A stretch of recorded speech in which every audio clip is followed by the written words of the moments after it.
Ok, estamos já online gravando. O pessoal que for chegando vai sendo admitido aí.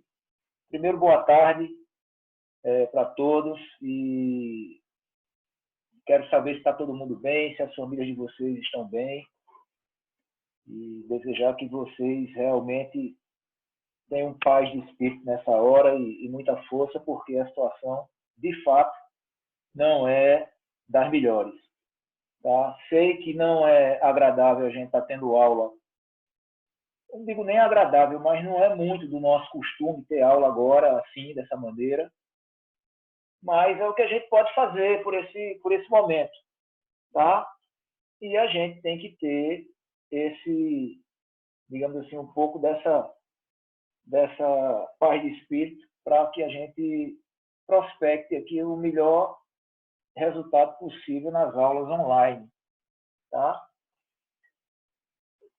Dizendo a vocês o seguinte, que nesse padrão aqui do Zoom, a gente tem uma reunião de 40 minutos, de maneira que a aula vai se estender além de 40 minutos, como foi na aula passada. Aí eu vou mandar outro link para a Maria e outro link para a Ioli, tá? Que são as representantes das turmas. Elas repassam para vocês e a gente recomeça. A gente imagina que é como se fosse aquele intervalo tradicional lá da faculdade. Tá bom? Bom, a gente vai ter aula hoje de lançamento tributário, mas a aula passada, que foi sobre a obrigação, a gente ficou de ver ainda 2 artigos. Tá? A gente viu até o artigo 117 do CTN e não deu tempo de ver o 118 e aqui o 119. Então, quem tiver aí fácil com o CTN, tá? Para acompanhar e puder fazê-lo, seria interessante. Aí a gente termina, como se diz, termina a aula passada e começa com a nossa aula de hoje. Tá? Eu desativei o som de vocês aí justamente para evitar qualquer barulho externo, como a gente fez da outra vez também. Muito bem, pessoal, o que é que diz o artigo 118? O artigo 118 do CTN fala: a definição legal do fato gerador é interpretada abstraindo-se, ou seja, não se considerando, não se levando em consideração o quê? A validade jurídica dos atos efetivamente praticados pelos contribuintes responsáveis ou terceiros, bem como da natureza do seu objeto ou dos seus efeitos. E o inciso 2 diz dos efeitos dos fatos efetivamente ocorridos. Bom, esse artigo 118 ele tem uma redação meio confusa, tá? Mas ele é de fundamental importância para a gente entender aquela história do imperador Vespasiano de que o tributo não tem cheiro, né? Tributo non olet, aquele princípio.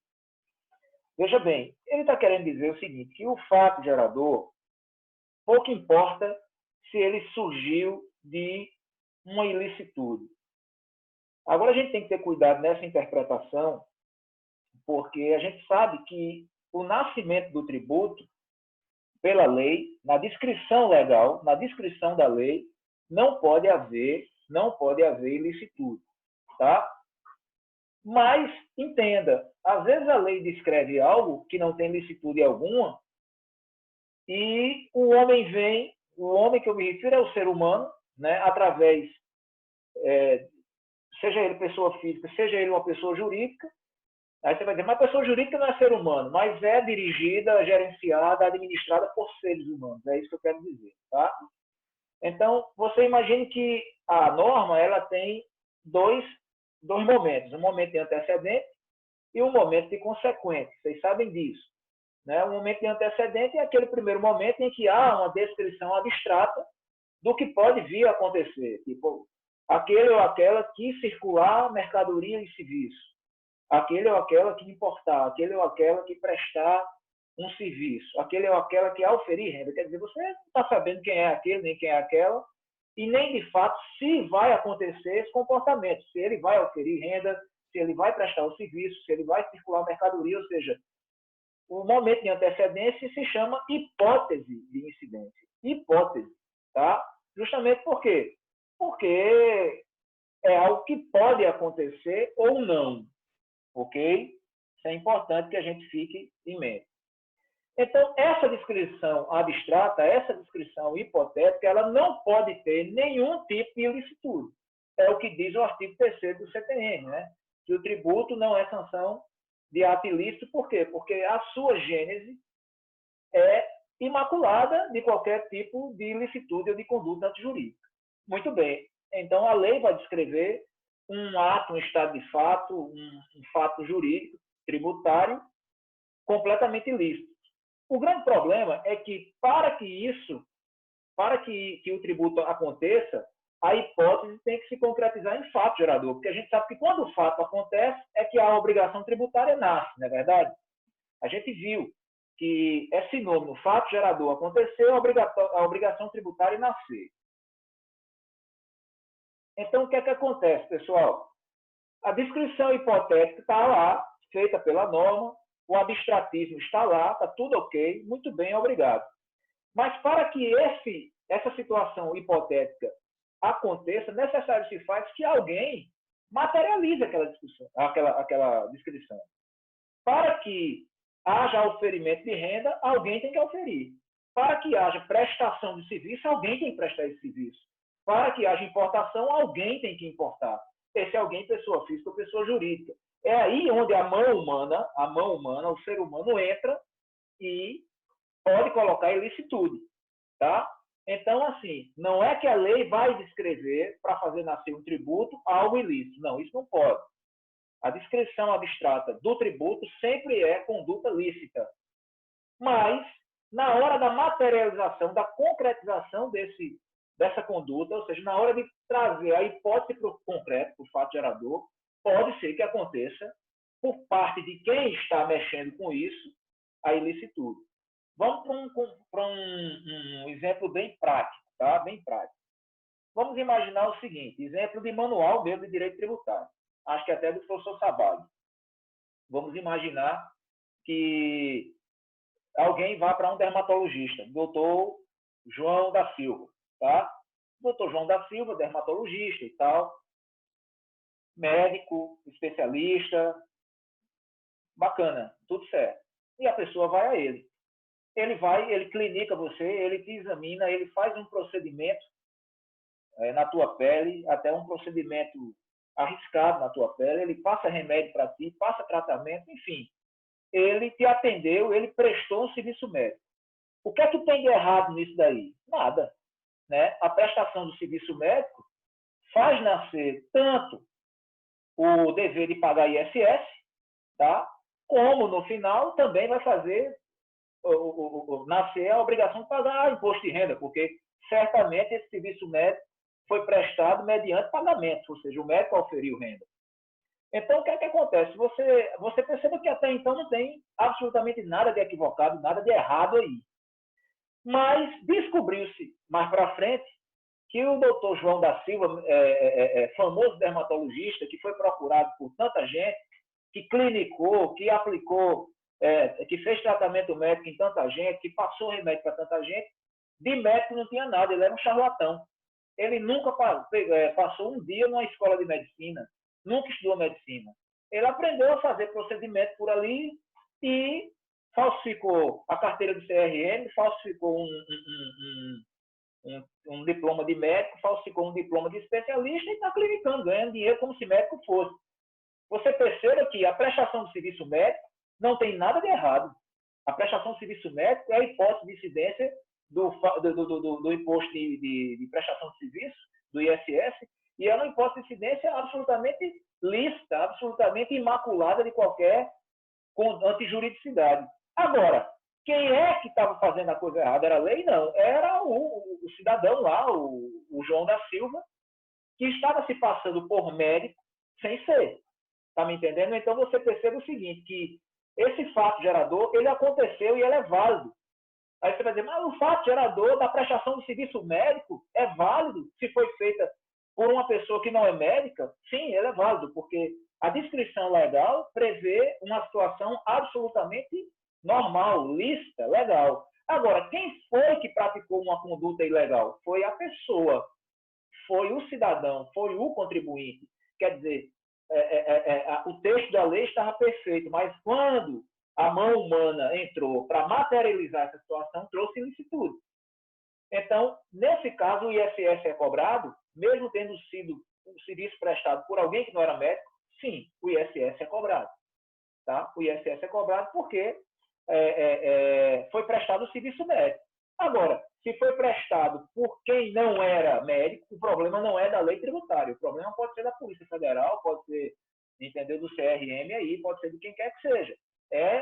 Aí há o problema criminal daquele que está prestando o serviço sem ser médico, e não da lei. É isso que eu quero passar para vocês.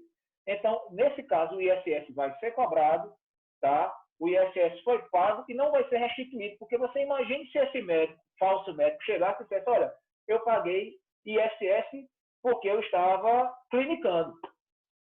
Agora que vocês descobriram que eu não sou mais médico, eu quero receber meu ISS de volta. Que beleza, né? Quer dizer, o cara ainda vai ter digamos assim, o presente de receber de volta, de restituir todo um ISS que ele pagou, se fazendo de médico. Então, esse ISS é pago, não é devolvido, e ele vai prestar contas com a justiça criminal. Então, é por isso que o artigo 118 diz: a definição legal do fato gerador é interpretada abstraindo-se a validade jurídica dos atos efetivamente praticados. Você perceba que, nesse caso, certo? O ato médico praticado, ele não tem validade. Ele não tem por quê? Porque não foi praticado por um.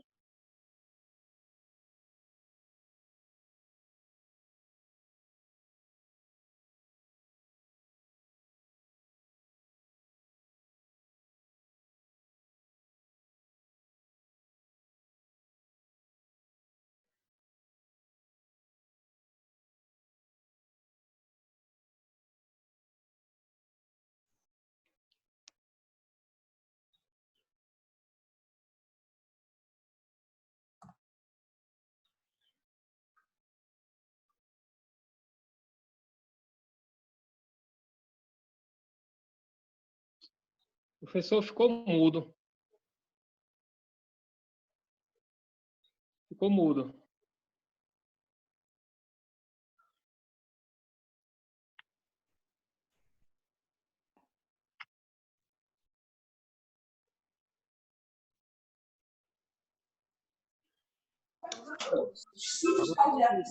Estou botando.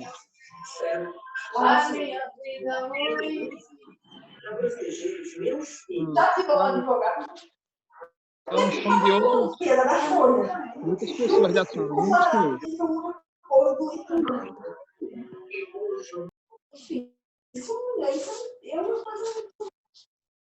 Aí esses estagiários que recebiam R$500 já deixa de gastar com outra coisa.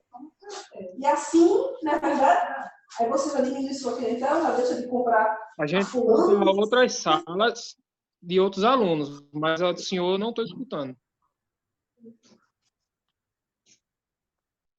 Não.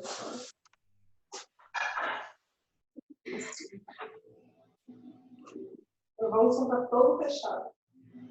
A parte de infantil, estendeu-se comprar tudo.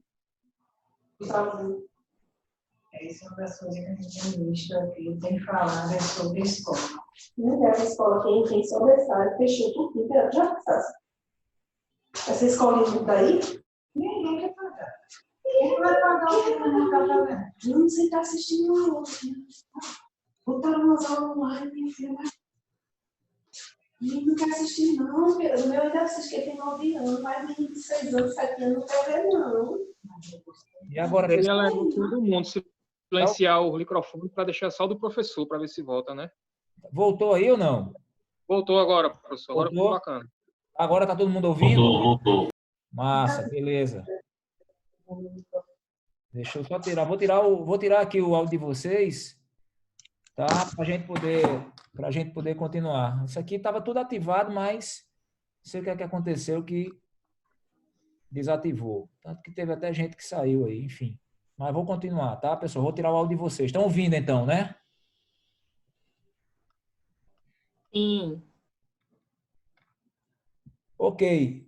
Então é isso. O que eu quero dizer para finalizar esse artigo 118 do CTN é que, embora o profissional não seja apto ou não esteja habilitado a, no caso, ou advogar ou prestar um serviço médico e ele prestou, e ele tenha prestado, esse tributo que ele pagou em decorrência da prestação de serviço, no caso o ISS e até o imposto de renda, não vai ser devolvido não, tá?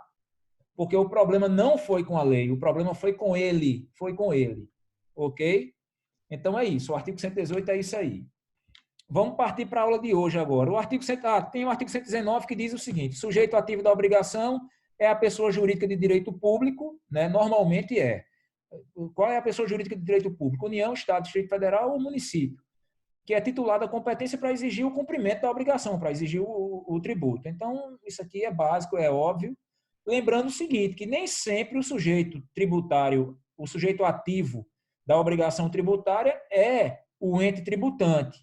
Tá? De repente, você entrou com uma ação de restituição de tributo, nessa relação jurídica, o sujeito ativo vai ser você, tá? Que tem o direito subjetivo de cobrar do sujeito passivo, que é... Aí vem a ser, o sujeito passivo vai inverter a polaridade, vai ser União, Estado, Distrito Federal ou município, o direito de restituir. Se você está pedindo uma restituição de ISS, o sujeito passivo vai ser o município. Se você estiver pedindo uma restituição, por exemplo, de um imposto de renda, o sujeito passivo vai ser a União.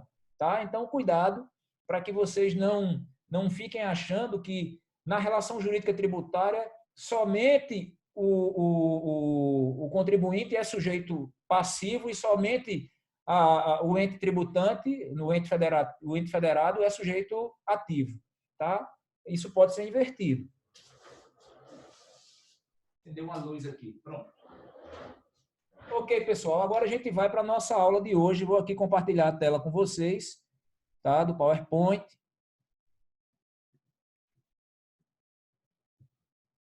Todo mundo com a telinha aí no PowerPoint, tá todo.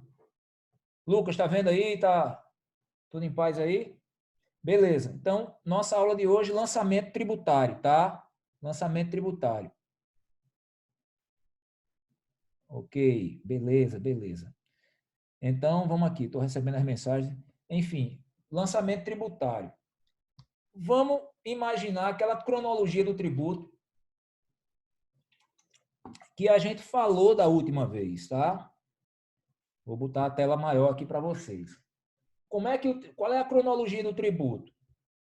Primeiro, vem a previsão constitucional. Porra. Vem a previsão constitucional. Tá aqui, ó, na setinha. Constituição faz a previsão da competência, beleza, atribui a competência para aquele ente tributante, que, repito, ou vai ser União, ou Estado, ou Distrito Federal, ou município, ok? E aí ele vai tomar posse, esse ente tributante vai tomar posse da competência tributária dele. E aí, através do seu poder legislativo, vai fazer uma norma, um antecedente normativo, que é a hipótese de incidência, que a gente acabou de falar agora, quando explicou o artigo 118, e com o fato gerador, tá? Que é o consequente. Hipótese de incidência e fato gerador, vocês já estão careca de saber. Uma vez ocorrido o fato gerador, automaticamente nasce a obrigação tributária. Está aqui, ó, tudo bonitinho. A obrigação tributária, no final das contas, vai gerar esse menino aqui, esse último aqui, ó, chamado crédito tributário. Tá? Crédito tributário. Na verdade, eu sempre gosto de fazer uma analogia dizendo o seguinte, que a obrigação tributária é a mãe do crédito tributário. Por via de consequência, o crédito tributário será o filho da obrigação tributária. Tá? Mas você perceba que entre a obrigação tributária e o crédito tributário existe um outro elemento aqui, que vem a ser a gestação. Né? Essa mãe aqui, essa mãe grávida, a gestação vai ser o lançamento para gerar esse filho aqui, que é o crédito tributário. Então, é óbvio que eu não quero que ninguém bote isso na prova, né? Ou em qualquer que seja a prova. A obrigação é a mãe, a gestação é o lançamento e o crédito é o filho. Não, não é isso. Eu quero só fazer essa analogia. Eu estou dizendo a vocês o seguinte, que uma vez que nasce a obrigação tributária, a obrigação de você pagar tributo, tá? Ainda tem gente chegando, peraí. A obrigação de pagar tributo, mais para frente você vai ter que pagar um crédito tributário, porque essa obrigação, ela te dá a certeza a certeza de que, mais dia menos dia, você terá que pagar um crédito tributário. Só que esse crédito tributário, como todo e qualquer crédito, de qualquer natureza, ele, além de ser certo, ele tem que ser líquido e exigível. O trinômio que forma o crédito, tá? Seja ele tributário ou não tributário, é a certeza, a liquidez e a exigibilidade. Vocês já ouviram falar disso. É a certeza, é a liquidez e é a exigibilidade que tornam o crédito exequível, ou seja, pronto ou passível de ser executado, pronto ou passível de ser cobrado, tá? Então, assim, a obrigação tributária, ela surge com a ocorrência do fato gerador, mas se a fenomenologia tributária ou essa sequência cronológica tributária parar aqui na obrigação, acabou, ninguém vai pagar tributo. Por quê? Porque o tributo, porque a obrigação tributária, ela tem que ser constituída em crédito, ela tem que ser transformada em crédito, esse crédito com esse trinômio, certeza, liquidez e exigibilidade, para, a partir de então, via cobrança. Seja ela cobrança amigável, vamos supor, aquele boletim de IPTU que você paga no dia, tudo certinho, tudo beleza, ou a cobrança forçada, que, via de regra, vai ser feita através de uma execução fiscal, como vocês já sabem. Tá? Então, o que vai viabilizar essa metamorfose da obrigação no crédito tributário é justamente esse procedimento chamado lançamento tributário. Tá? O lançamento tributário, a gente vai ver agora no conceito, ele é um procedimento administrativo, é um conjunto de atos administrativos. Tá? Esse conjunto de atos administrativos, ele visa constituir o crédito, tá aqui, constituir o crédito, tá? E dar a esse crédito a liquidez e a exigibilidade, já que a certeza nasce com a lei. A certeza de que você um dia vai pagar tributo nasce aqui. Ó. Ocorreu o fato gerador, esse fato gerador é previsto em lei, nasceu a obrigação tributária. Então, aqui já é certo, aqui já existe uma certeza de que você, mais dia ou menos dia, vai pagar tributo. Mas essa certeza por si só, ela não basta para que você pague o tributo. Essa certeza tem que ser atrelada à liquidez e à exigibilidade, características do crédito, seja ele tributário ou não. E quem é que fornece essas duas outras características? O lançamento tributário, tá? Que eu vou trazer agora para vocês o conceito. O lançamento tributário é o conjunto de atos administrativos ou procedimento administrativo que visa, no caso, eu concordei aqui com um conjunto de atos, tá? Conjuntos de atos administrativos que visam constituir o crédito tributário. Por conseguinte, declarar o aparecimento da obrigação tributária, determinando o fato jurídico tributário, o montante do tributo, o sujeito passivo da obrigação e, se for o caso, aplicar a penalidade pecuniária, tá? Vamos voltar aqui para essa tela inicial. Então, pessoal, discute-se tem uma discussão boba, uma discussão que para mim é meio que sexo dos anjos, para saber qual é a natureza jurídica do ato administrativo tributário de lançamento. Temos que entender que é um ato administrativo como qualquer outro, tá? Então, para quem quiser começar a entender lançamento tributário, talvez precise dar uma revisadazinha em ato administrativo, que é uma matéria super importante, que é um tópico super importante do direito administrativo, tá? Ver as características do ato, as condições do ato, essa coisa toda. E vocês sabem que o ato administrativo tributário é um ato estritamente ou tipicamente vinculado, tá? Tanto que o artigo 3º do CTN diz, né, que o tributo é uma prestação pecuniária compulsória, aquela coisa todinha, e lá no final do artigo 3º diz, e cobrado mediante atividade administrativa, olha aí o lançamento sendo já falado no artigo 3º do CTN, cobrado mediante atividade administrativa plenamente vinculada, ou seja, não é um ato ou outro solto, o lançamento normalmente é feito através de atos sequenciados, tá? administrativos e todos eles completamente vinculados. A definição de lançamento tributário oficial, o conceito de lançamento tributário oficial, está no artigo 142. Isso aqui eu escrevi ainda há pouco, quando estava fazendo esse bonito PowerPoint aqui para vocês, que é o máximo que eu consigo. Então, essa seria a minha definição, e uma definição muito rasteira, me baseando, evidentemente, no artigo 142 do CTN, que eu não vou ir de encontro à norma geral do direito tributário. Então, oficialmente, o que é que diz o artigo 142 que traz o conceito de lançamento? Compete privativamente à autoridade administrativa constituir o crédito tributário pelo lançamento.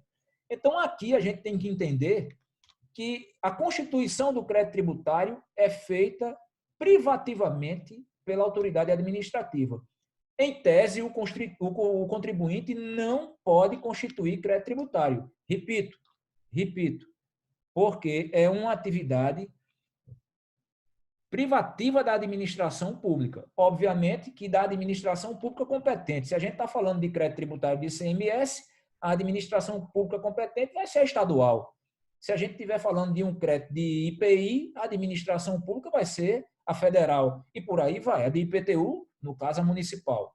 Então, compete privativamente à autoridade administrativa constituir o crédito tributário pelo lançamento. Assim entendido, o procedimento administrativo, ou seja, o conjunto de atos administrativos, e volto a dizer, atos administrativos vinculados, tá? Não tem nada de discricionariedade aqui. Com um procedimento administrativo tendente a verificar a ocorrência do fato gerador da obrigação correspondente, determinar a matéria tributável, calcular o montante do tributo devido, identificar o sujeito passivo e, sendo o caso, propor a aplicação da penalidade pecuniária.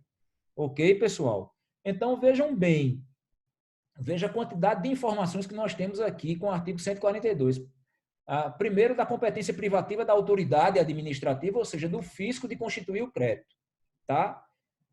E esse lançamento tributário, como é feito? Através de vários atos administrativos vinculados.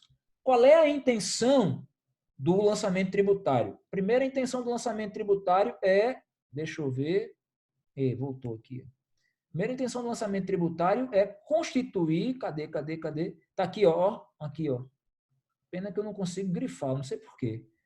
É constituir o crédito tributário pelo lançamento, ó. Tá aqui para vocês. Talvez eu consiga assim, deixa eu ver. Primeira coisa aqui, ó. Primeira função aqui é constituir o crédito tributário. Tá vendo aqui? Então, o primeiro grande objetivo, a primeira grande função do lançamento tributário é constituir o crédito. A segunda grande função é observar ou verificar a ocorrência do fato gerador. Porque vocês viram, tá? Que a gente só pode fazer um lançamento tributário se ocorrer o fato gerador. E o que é que acontece quando ocorre o fato gerador? Nasce a obrigação tributária. Percebam que isso aqui é uma sequência, pessoal, lógica e cronológica. Tá? O lançamento não pode vir antes do fato gerador. A obrigação não pode vir antes do lançamento. Aliás, não pode vir antes do fato gerador. Ou seja, ocorreu o fato gerador, nasceu a obrigação tributária, vem o lançamento. Então, a ideia é a seguinte, vamos constituir o crédito tributário. Mas primeiro a gente tem que observar se de fato aconteceu ou nasceu o fato gerador. Porque uma vez que nasce o fato gerador, nasce a obrigação tributária correspondente. Então, as duas funções do lançamento, no caso, ou do conjunto de atos administrativos que lançam o tributo, é constituir o crédito e, evidentemente, antes disso, verificar se houve o fato gerador. Depois, aí, uma vez verificado a ocorrência do fato gerador, na constituição do crédito, a pessoa tem que identificar, no caso, a administração vai identificar de que se trata esse crédito tributário, que é justamente a matéria tributável, calcular o tributo que se deve, tá? Identificar quem é que tem que pagar o tributo e, se houver a necessidade, aplicar uma penalidade, porque vocês viram que muitas vezes na constituição do crédito há uma penalidade tributária que tem que ser anexada ao próprio tributo, né? A gente já viu na aula passada. Então, você perceba que uma vez que é verificada a ocorrência do fato gerador, por via de consequência, constitui-se o crédito Nessa Constituição, se determina a matéria tributável, se calcula o montante do tributo devido, identifica-se o constituinte, aliás, o contribuinte, você tem aí justamente aqueles dois elementos que faltavam para que o crédito tributário se fizesse por perfeito e acabado. Quais sejam? A liquidez e a exigibilidade. A liquidez está aqui, ó. Já sei quanto é que é o tributo, já sei quanto é a penalidade pecuniária, se houver penalidade no caso, tá? E aí torna isso exigível, porque além da certeza, eu passo a ter informações super relevantes para a cobrança do crédito. Então, é isso, pessoal. Aqui o lançamento tem essa função, tá? Repetindo, é de competência privativa da autoridade, ou seja, em tese, o contribuinte não faz lançamento. As duas funções primordiais do lançamento. Primeira, verificar a ocorrência do fato gerador, por conseguinte, verificar o nascimento da obrigação tributária. Tendo verificado o nascimento da obrigação tributária ou a ocorrência do fato gerador, vamos constituir o crédito. E para constituir o crédito, a gente tem que saber qual é a matéria dessa cobrança, desse crédito, né? Aqui se refere a esse crédito, calcular o tributo, calcular a pena se houver e identificar o sujeito passivo. Está aí o crédito constituído, bonitinho, via lançamento. Olhem só o parágrafo único, reforçando, ressaltando aquela questão do ato administrativo vinculado. A atividade administrativa de lançamento, ou seja, o conjunto de atos administrativos de lançamento tributário, é vinculada e obrigatória, ou seja, além de seguir a tudo que a lei determina, porque o ato administrativo vinculado é aquele ato que segue todos os passos gizados pela lei, né, que lhe dá escopo, que lhe dá base, certo? Além de ser vinculado, é obrigatório. Uma vez que surja o fato gerador, a administração pública, no caso, o servidor da administração ou a autoridade administrativa, ela não pode dizer, para esse caso aqui, eu vou fazer o lançamento, para esse outro aqui, eu vou deixar de fazer o lançamento. Não pode, porque vai estar ferindo, primeiro, a impessoalidade, a moralidade pública, tá? E administrativa, e vai estar causando um prejuízo para os cofres públicos. Se eu cobro de A e não cobro de B, certamente essa não cobrança B vai prejudicar o ingresso de receita nos cofres públicos. Tá? Então, a atividade administrativa de lançamento é vinculada e obrigatória sob pena de responsabilidade funcional. Tá? Pessoal, daqui a pouquinho, a gente vai ter que vai acabar essa sessão aqui e a gente faz aquele esquema de mandar um novo link para a Iole e para a Maria, tá? E elas repassam para vocês. É coisa de 2 minutos ou 3 no máximo, tá? Então, a gente daqui a pouquinho vai acabar aqui essa nossa primeira sessão, que passou muito rápido, por sinal. Foi muito pouca matéria para esse tempo, mas eu notei que eu falei muito rápido na aula passada e alguns alunos reclamaram, por isso que eu estou um pouco mais cadenciado hoje. Mas daqui a 2 minutos vai acabar e a gente manda um outro link para vocês, tá bom? Combinado assim. Vamos para cá. Moeda do lançamento e lei regente do lançamento. Salvo disposição de lei em contrário, aqui eu já estou no artigo 143, ó, do CTN. Salvo disposição de lei em contrário, quando o valor tributário esteja expresso em moeda estrangeira, no lançamento, far-se-á a conversão em moeda nacional ao câmbio do dia da ocorrência do fato gerador. Vou voltar aqui para ver vocês, tá? Vejam só, vocês sabem que o tributo tem que ser pago em moeda corrente, tá? Em moeda corrente. De maneira que, se porventura a base de cálculo vier em moeda estrangeira, ela tem que ser convertida para real. Ela vai ter que ser convertida para real. O grande problema é qual é o câmbio do dia que essa conversão vai obedecer. Então, percebam aí que o câmbio do dia não é da ocorrência do fato, não é do lançamento tributário, mas sim da ocorrência do fato gerador. Volto a falar para vocês que o fato gerador é um momento anterior ao lançamento. Vem o fato, vem a obrigação, certo? E depois vem o lançamento.